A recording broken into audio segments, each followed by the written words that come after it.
আপনারা দেখছেন local news, সব দিন সারাদিন বাংলা জাগো, নিরপেক্ষই লক্ষ্য।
মানুষকে ফাঁকে মারতে চলেছে, সব সময় চক্রান্ত করছে যে বাংলার মানুষের পেটে লাথি মারো, তবে ওরা ম্যা করবে, বিজেপি বিজেপি বলবে, তার আগে বলবে না।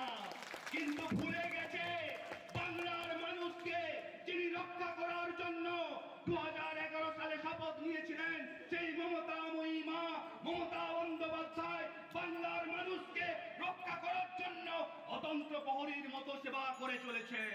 সর্বদিক থেকে বাংলার মানুষকে কিভাবে রক্ষা করা যায়, সব দিকের উন্নয়ন বজায় রাখা যায়, অনবরত চেষ্টা করছেন। আর একটা দল কি করছে?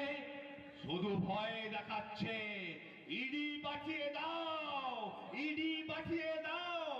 আরে বাবা, বাংলার মানুষ তো বুঝতেই পারছে না যে কি এই ইডি। ইডি খায় না মাথায় দেয়, ইডির কাজ কি আছে? আরে আমার তো রুটি দরকার মোদি বাবু, আমার রুটি দরকার।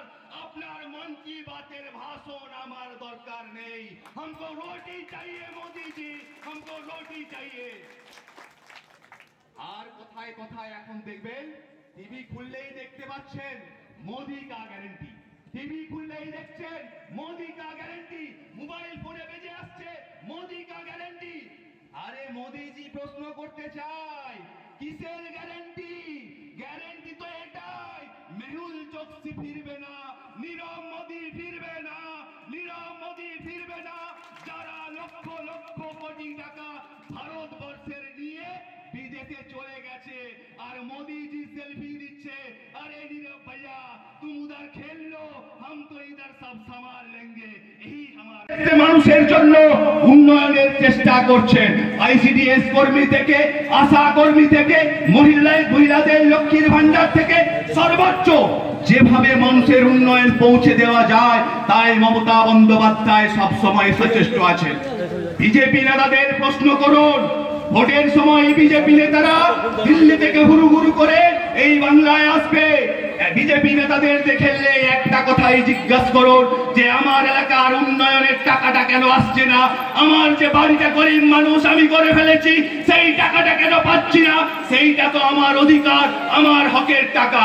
তাই জনগর্জন মানে এটাই দিদি বলতে চেয়েছেন, আমাদের অধিকার প্রতিষ্ঠা করতে হবে, দিল্লির বুকে মমতা বন্দ্যোপাধ্যায়কে প্রতিষ্ঠা করতে হবে, এটাই আমাদের লড়াই। আমার সামনে অনেক বক্তা আছেন, সুবক্তারা আরো আপনাদের বিস্তারিত বলবেন। আমার বক্তব্যকে আমি দীর্ঘায়িত করব না।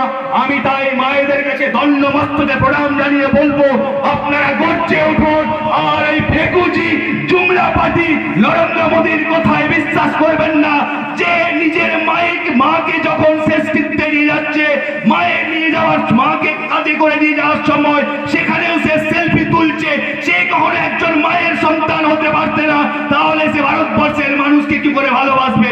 এটা আপনাদেরকে মনে করিয়ে দিতে চাই।